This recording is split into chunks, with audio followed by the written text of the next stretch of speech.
At 3:47 p.m., the ground beneath Burkina Faso did not tremble, but the world did. No sirens, no soldiers, no headlines screaming war. And yet, in embassies from Washington to Paris, the phones would not stop ringing.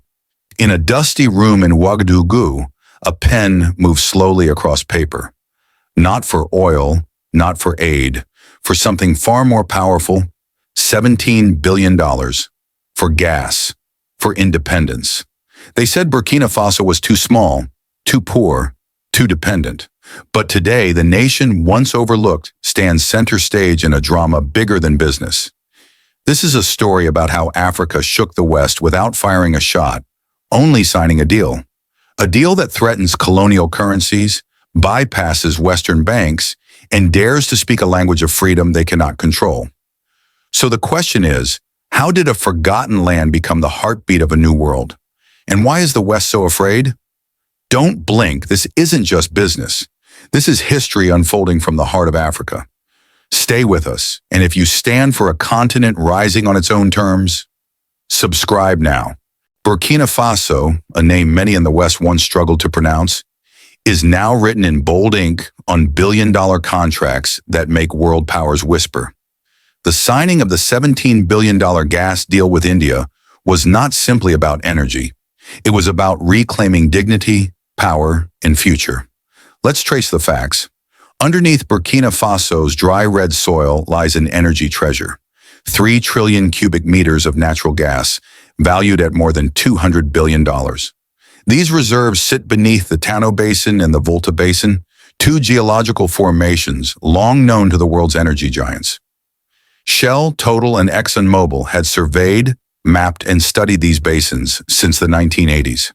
Yet they passed, not because the gas wasn't there, but because Burkina Faso was. In their reports, the phrases were the same: too difficult, too expensive, too unstable. But beneath the corporate language lay the truth. They feared what would happen if a small African nation controlled not just its gas, but the infrastructure to process and profit from it. Because natural gas isn't like crude oil. You can't just drill and ship it in barrels. It requires complex systems, liquefaction plants, high-pressure cooling units, purpose-built tankers, expensive, advanced, permanent. Western companies wanted to extract raw gas cheaply, ship it to Europe, and process it abroad, leaving Burkina Faso with scraps. What they didn't expect was that someone else would say yes. India's proposal was different, not to steal but to build, not to take but to transfer. Their offer, a full-cycle gas development partnership, $17 billion to fund everything on Burkina Faso soil, from the gas wells in the countryside to the training centers in Ouagadougou. This investment, detailed to the last dollar, is a blueprint for transformation. $7 billion to construct massive gas plants, industrial-scale facilities where raw gas is cooled to minus 162 degrees Celsius and compressed 600 times smaller, turning it into transportable liquid energy. These aren't just factories. They are steel cities, designed to employ tens of thousands of Burkina Faso youth. $4 billion to build a nationwide pipeline system. Not just pipes to export gas, but an internal energy network to bring electricity to every village, from Kaya to Banfora, from Koudougou to Fata. For the first time, Burkina Faso's energy would serve its own people first. $3 billion to create inland ports. Because being landlocked doesn't mean being left out. Specialized terminals will link gas tankers to global markets in Mumbai, Jakarta, and beyond. $2 billion to train engineers, welders, technicians, and energy experts.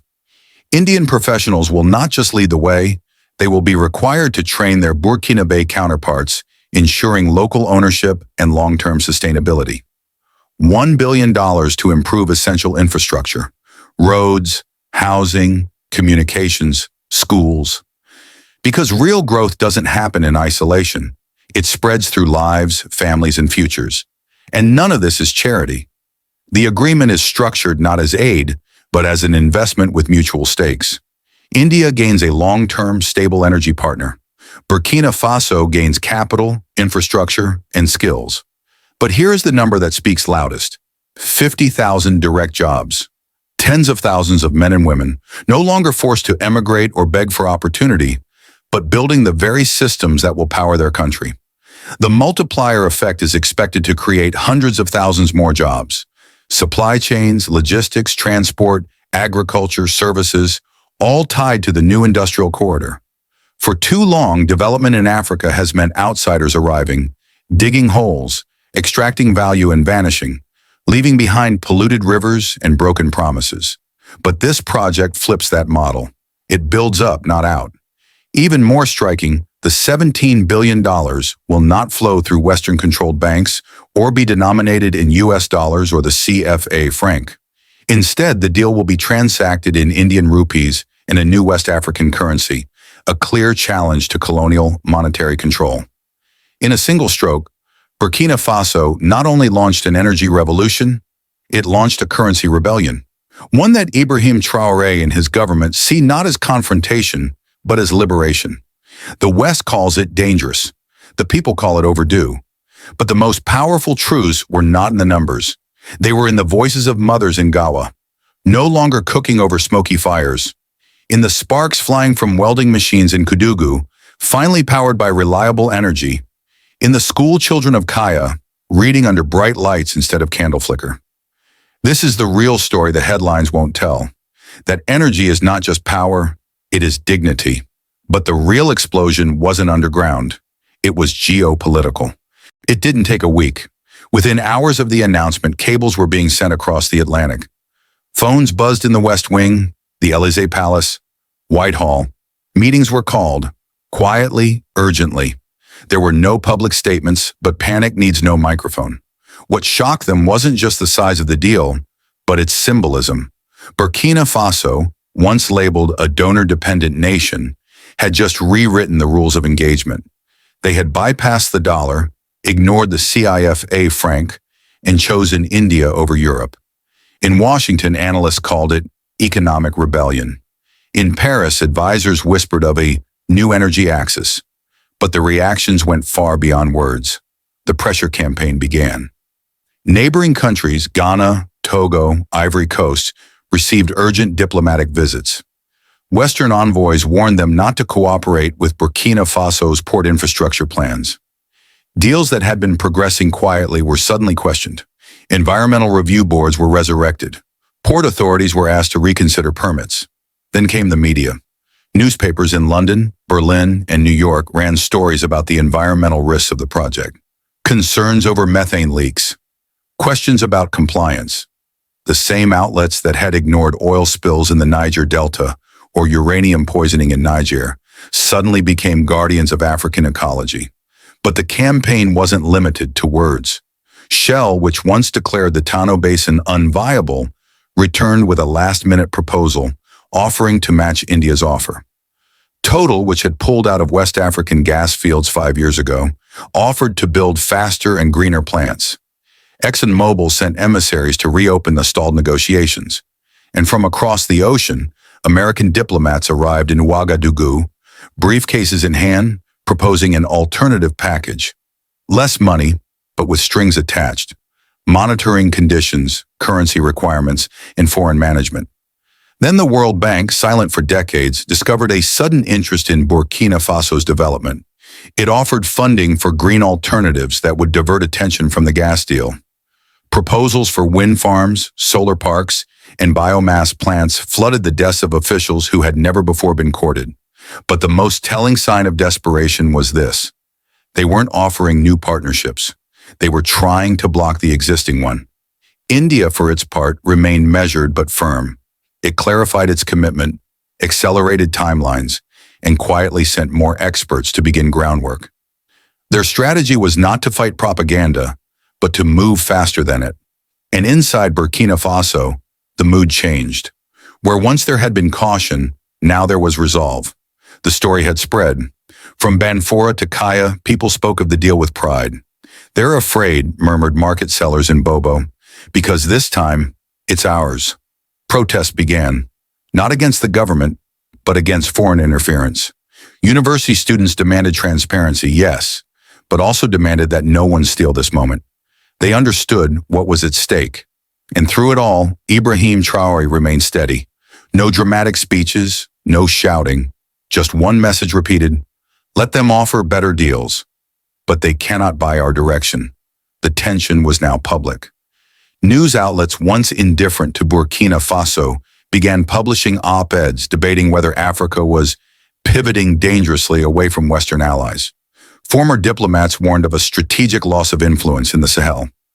One headline in a major European paper read simply, "Burkina Faso shocks the West." Indeed it had. But here's the truth. This was not about gas. It was about control. For decades, Western powers dominated Africa not with weapons, but with scarcity.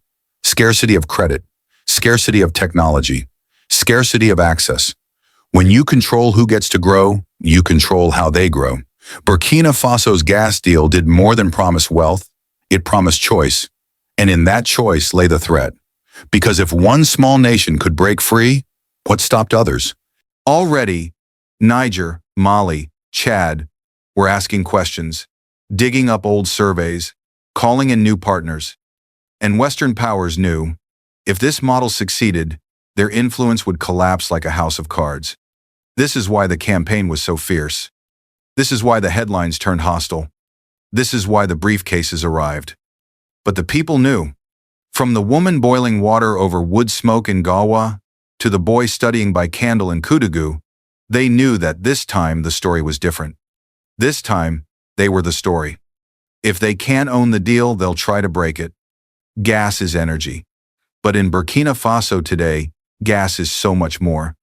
It is the breath in hospitals, the light in classrooms, the fire in workshops, the dignity in homes. It is the foundation of a new kind of freedom, one built not on paper declarations, but on pipelines, paychecks, and possibility. Let us speak clearly. This is not abstract development. This is real change in real lives. Walk through the markets of Bobo Dioulasso, and you will hear the buzz not of gossip, but of generators being silenced. In Fada and Gourma, where once hospitals lost power mid-surgery, backup systems now run on local gas. No delays, no imported diesel. In the workshops of Koudougou, welders finally power machines without the constant fear of outages or exploding fuel bills. These are not statistics. These are stories. The $17 billion investment does more than bring in hardware, it rebuilds the soul of a nation. Let's see how. 50,000 direct jobs in gas plant construction, operation, logistics. Hundreds of thousands more in support, industries, transport, housing, hospitality, manufacturing. A new class of Burkinabe engineers, trained not abroad, but at home, by Indian professionals, bound by contract to transfer skills, not just execute tasks. This shift is monumental. For the first time in living memory, Burkinabe youth do not need to migrate to seek opportunity. The opportunity is being built beneath their feet, in their language, with their own hands. And with it, a quiet revolution in identity begins. A welder in Banfora now sees himself not as labor, but as a nation builder. A young woman in Kaya, studying energy systems, no longer dreams of Paris or Berlin, she dreams of running a plant in the Volta Basin. Pride is not imported. It grows when a people feel seen, needed, and skilled. This ripple effect cannot be overstated. When families earn steady wages, school fees get paid, local businesses thrive, land value increases, demand for housing grows, clinics get electricity. Politicians are held accountable not for speeches but for delivering on infrastructure. And yet, with growth comes responsibility. Every dollar of this $17 billion must be watched. Transparency must not be a slogan. It must be an operating system. Already, civic groups have formed to track spending. Mobile apps are being developed to allow citizens to monitor project milestones, employment data, and environmental compliance. Because the dream is not just independence, it is ethical independence. And here, the Burkinabe people have been loud and clear. We will not trade colonial exploitation for local corruption. The political system, too, is shifting. For decades, leaders governed with a begging bowl waiting for grants, loans, aid packages. Now, ministers speak in the language of contracts, returns, deliverables. Parliament debates not how to attract donors, but how to manage windfalls. It is a radical change in posture, but it is fragile.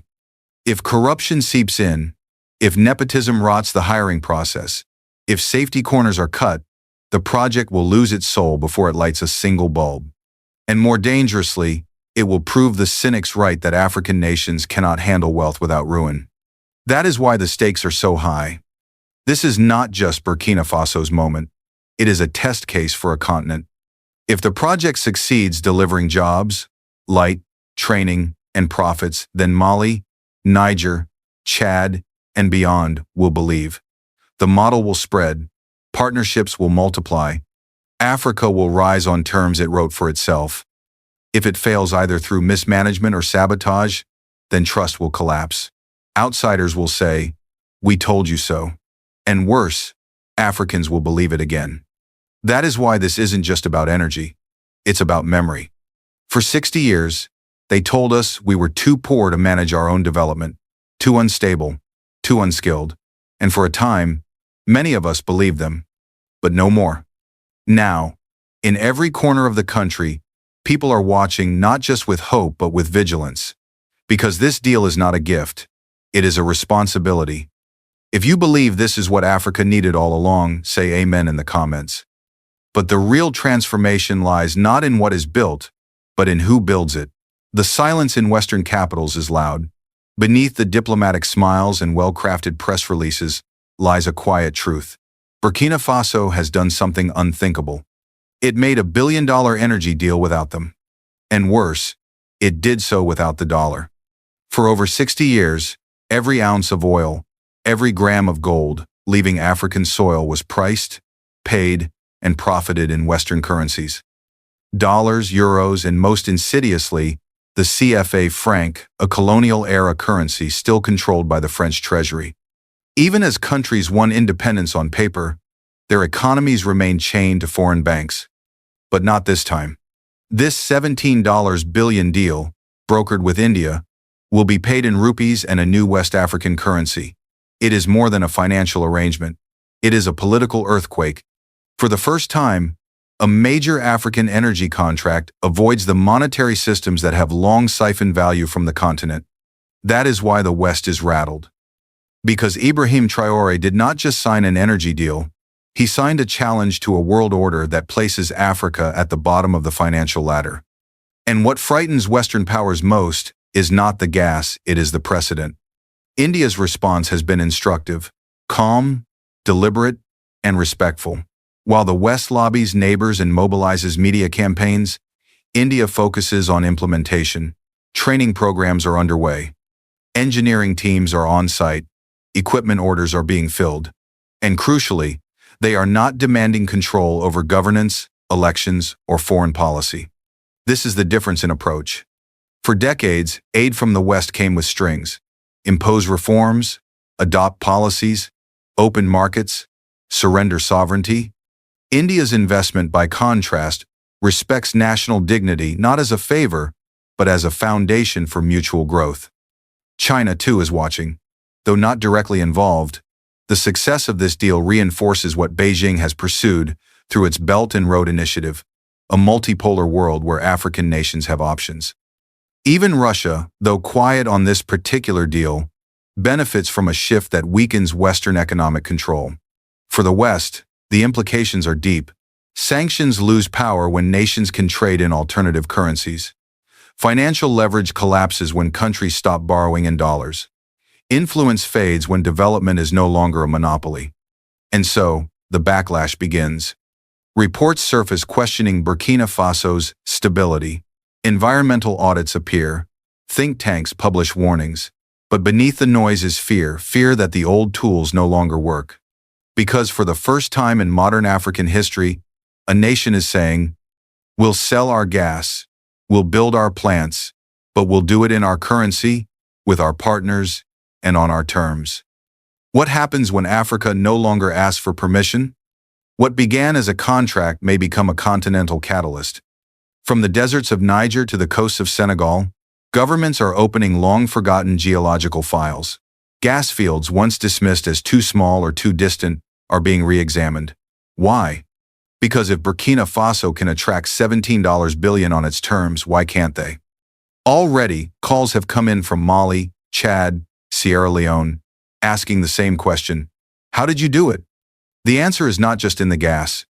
It is in the model, a sovereign-first strategy where African nations do not wait to be invited, but design the table themselves. They do not sell raw material cheaply. They process, refine, export, and reinvest. They do not beg for aid. They negotiate for value. But such a path is not without risk. Corruption is an ever-present danger. If the wrong hands touch the flow of contracts, trust will vanish. If quality is sacrificed for speed, tragedies may unfold. If communities feel excluded, resistance will rise. Which is why every citizen must remain vigilant.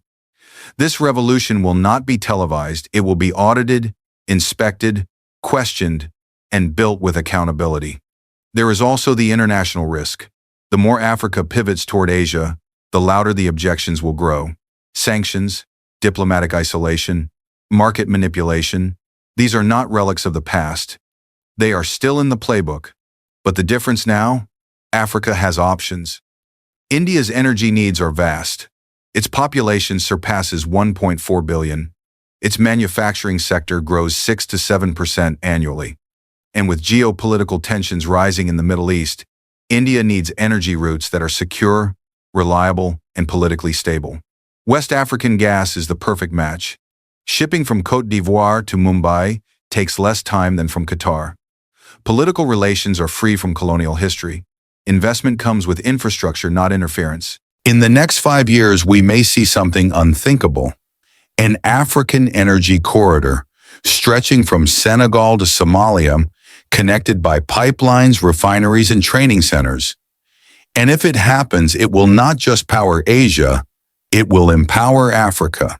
Because when you control your energy, you control your education, your healthcare, your transportation, your industry, your currency, your future. This gas deal, if protected and managed well, could become a blueprint, not just for development, but for dignity. So the question now is not whether Africa can rise. The question is, will Africa choose the path of ownership, or will it let the old masters write the next chapter? This is not the end. This is the blueprint. In the quiet corners of Burkina Faso, something louder than applause is echoing. It is the sound of belief. The belief that for the first time, development is not something done to Africa, but by Africa. This is more than a $17 billion deal. This is a declaration that Ibrahim Traore and his people refuse to wait for permission, that the resources buried beneath African soil will no longer enrich foreign capitals while our villages go dark, that the hands that build pipelines and power plants can also build schools, clinics, and dreams. And the world is watching, not just the West, which now sees its old tools, dollars, pressure, isolation, losing power, but other nations too. Across the global South, leaders are asking whether they too can build without conditions, partner without chains, grow without apologies. And within Africa itself, a new energy pulses. Young people once told to leave now stay. Elders who once prayed for dignity now see it being laid in steel and cement. And countries once divided by borders begin speaking in the same language. Ownership. Yes, challenges remain. The work will be hard. Mistakes will be made. But the direction is clear, because this is not just about gas. It is about what gas allows. Lights in maternity wards, laptops in classrooms, welders in workshops, refrigerators in rural clinics, business owners with power 24 hours a day, and above all, a continent with its hand on its own future. So when the first tanker leaves Burkina Faso, sailing eastward through new routes and new alliances, it will carry more than liquefied gas. It will carry a message. We are no longer begging.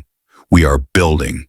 If this story stirred your spirit, don't scroll past. Share it, speak it, and hit subscribe.